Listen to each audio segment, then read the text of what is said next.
A Newsmaker interview with Nelson Mandela is next. At the United Nations today, the anti-apartheid leader repeated his call for continued sanctions against the South African government. He also warned of possible right-wing terrorism in South Africa.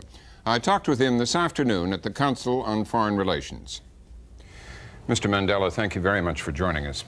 It's a pleasure. It comes to very few people to stand at the podium of the United Nations and not only be applauded by the whole standing audience, but cheered. What did you feel at that moment? Well, I felt this was a great compliment to the ANC in particular, and to the struggle of the people of South Africa against racial oppression. It is an indication of the extent to which our struggle has made an impact throughout the world, and in particular to the United Nations organization, and I was happy about that. You told the United Nations it would be better if you'd come to celebrate a victory. Is this a good time to be so long away from home for you? Well, the struggle against racial oppression is worldwide. It's not only confined to South Africa. The developments, the significant political developments that are taking place today are the result of the cumulative factors of internal mass struggle and international pressure. And therefore, it is quite correct for me, as part of my struggle against apartheid at home, to address and thank those peoples who have supported us all along.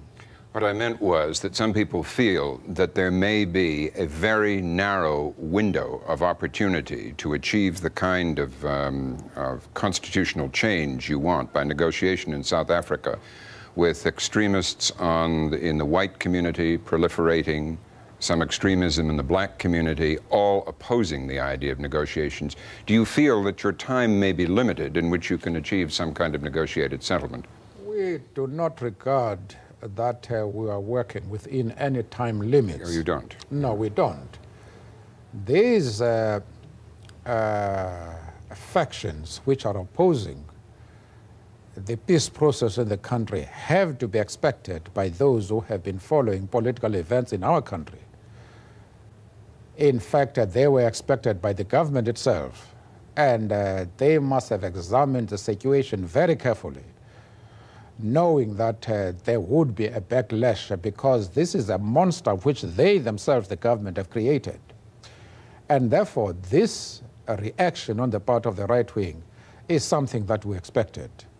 But we are not going to be paralyzed by that and not do our work inside and outside the country. I have gone out because we have assessed the situation very carefully and felt that it is time for us, when there is talk of re-examining sanctions, to go out and point out that that would be a catastrophic step. And the vote by the United Nations, by the European Parliament, which voted by 177 votes to 47, is a vindication of our visit to Europe and to America to appeal to the various countries to maintain sanctions. Apart from opposing sanctions, and I'll come back to that in a moment, opposing the relaxation of sanctions, I'll come back to that in a moment, you're also using this trip to raise the prestige and the financial resources of the African National Congress. How much do you need that? I mean, do you not have the resources and the prestige enough to carry on your struggle without this kind of international campaign? How can we carry on the programs that we have without financial assistance from the international community? The resources of the country are monopolized by the white minority. We don't have resources. How would we be expected to rehabilitate the political exiles which are coming back, who want jobs, who want accommodation, who want educational facilities for their children? How do we rebuild the ANC, which has been banned for 30 years? How do we mobilize the entire country for peace if we don't have the resources? We cannot generate those resources from inside the country. And it's but natural for us to approach the international community for assistance in this regard. Come back to sanctions now. Who is the chief target of your anxiety? Which country are you most worried might want to relax sanctions? We don't want to deal with the situation from that angle. We are appealing to all countries, whoever they are, not to relax sanctions. Are you afraid Margaret Thatcher will want to relax sanctions? If I have any fears, I will express them directly to her. Well, and I do not consider it improper that I should be discussing here what I propose to discuss with the British Premier. Right. Well, you were also going to see President Bush, of course, on this trip. Do you have some anxiety that Mr. Bush wants to relax sanctions? No, I have no such anxieties. But he may have views which, if they conflict with ours, then we'll be able to thresh the matter out. What would happen if some sanctions were relaxed? You've said that you believe Mr. de Klerk is negotiating with integrity and that he has the same aim of a multiracial society that you do. Are you afraid that if sanctions were relaxed, that he would slow down, that he would reverse himself? There is that possibility. Not from the point of view of a man who can't keep his word. I am convinced that he will keep his word. But he faces problems, and he just has to make a choice. The continued application of sanctions puts an obligation on all of us to try and find a solution as quickly as possible.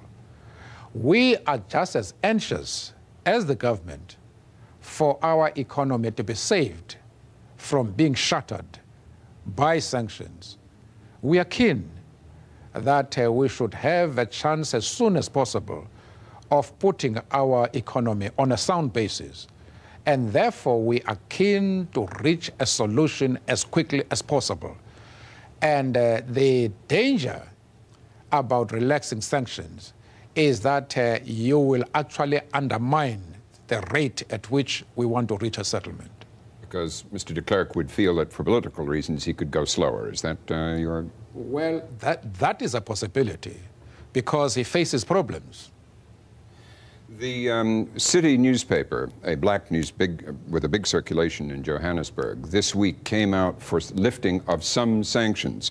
And they said, the writer said, they didn't want blacks to inherit a wrecked economy, a wasteland.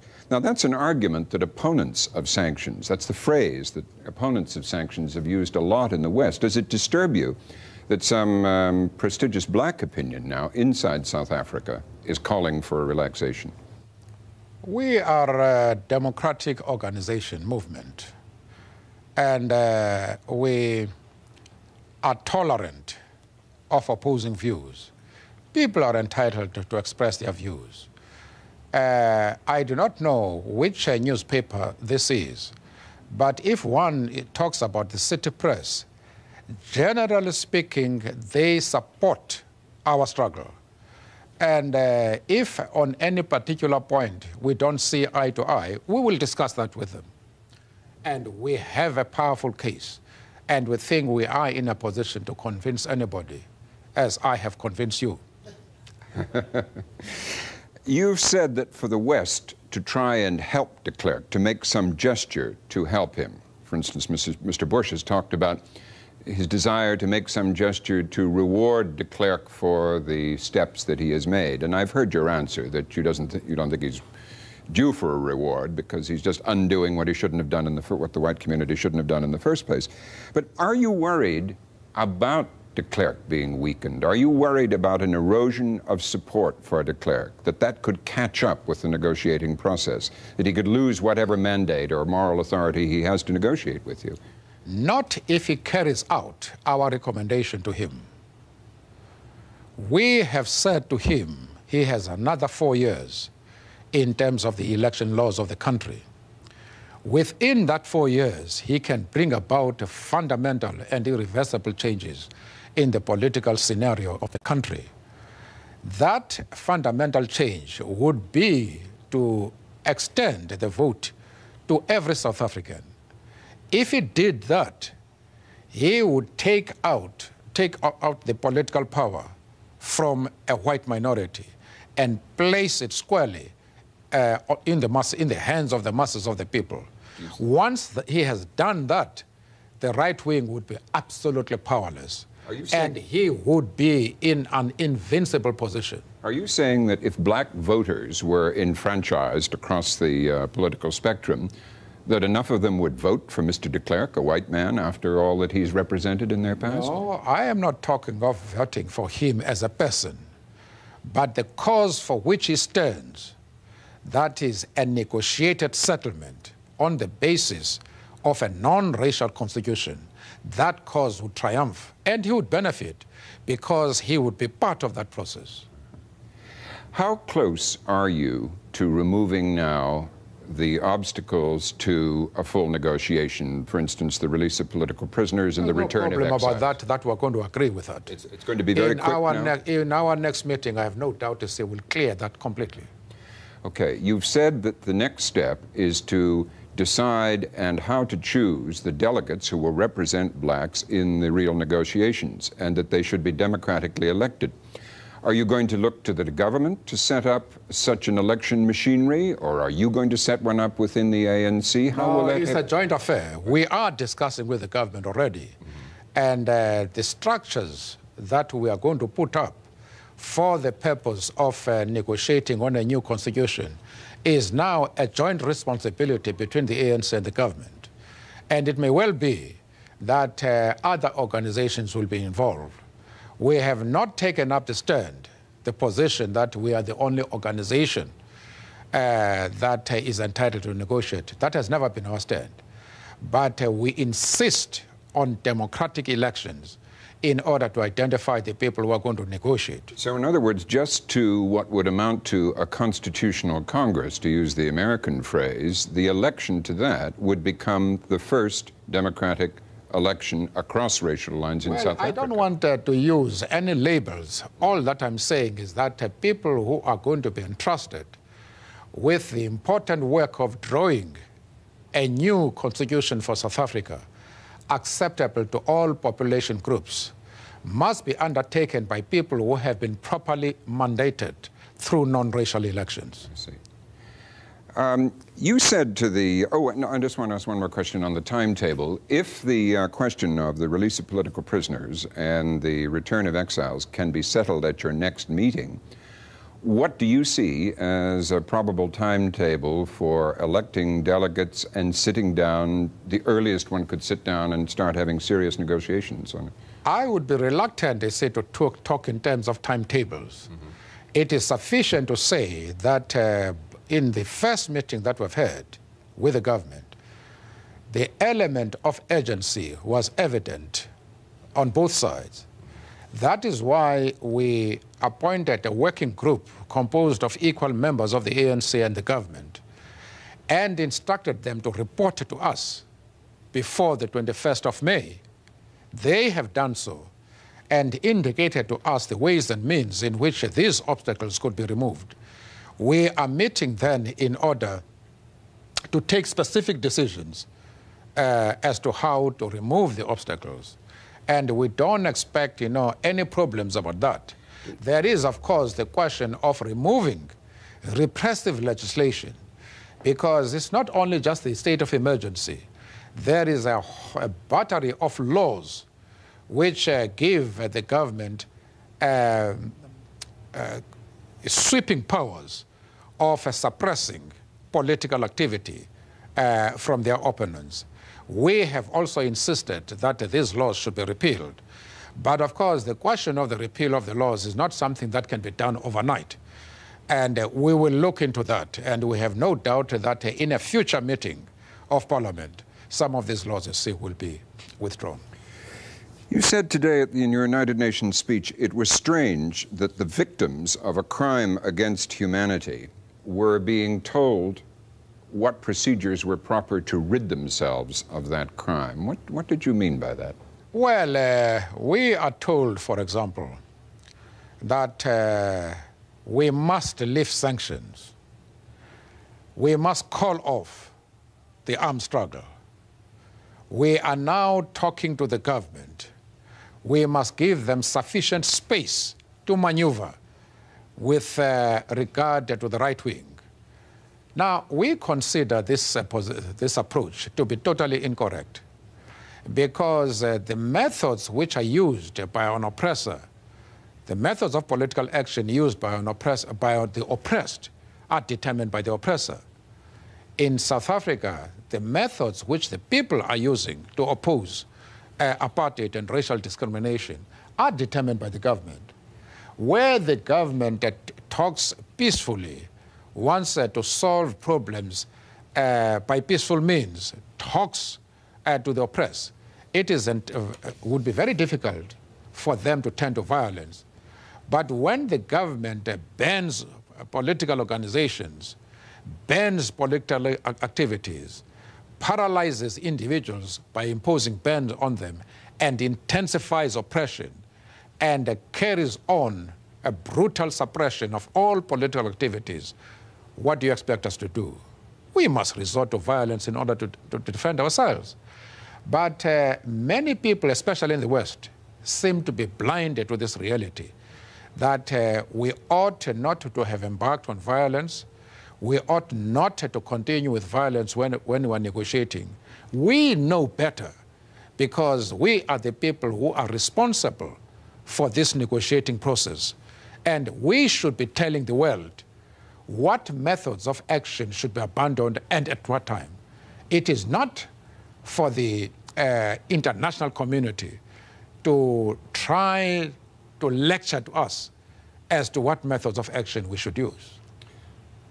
You said to Ted Koppel last night, a man who changes his principles depending on with whom he is dealing is not a man who can lead a nation. The context was this: what principle are you being asked to change, you, Mr. Mandela, when Americans question your praise for the human rights under Gaddafi and Castro? What is the principle involved there that you're being asked to change? Mr. McNeil, this is a matter which should not be handled lightly, as many people do. The first country which we approached in the 60s for assistance when our leaders had to leave the country in order to mobilize the support of the international community. The first country we approached was the United States of America. We could not even succeed to come close to the government, and they refused to assist us. But Cuba, the moment we appealed for assistance, they were ready to do so, and they did so. Why would we now listen to the Western world when they say we should have nothing to do with Cuba? It's just unreasonable. No human being acts in that particular fashion. Here is the country that was the first to assist us when the West, which had formidable resources, was actually supporting the government. Now you expect us to change our whole approach and to start condemning Cuba for what is supposed to be happening inside the country. No man of principles could ever do that. And that is what I try to convey to Koppel. Mr. Mandela, our time is up. Thank you very much indeed for joining us. Thank you. It has been a pleasure.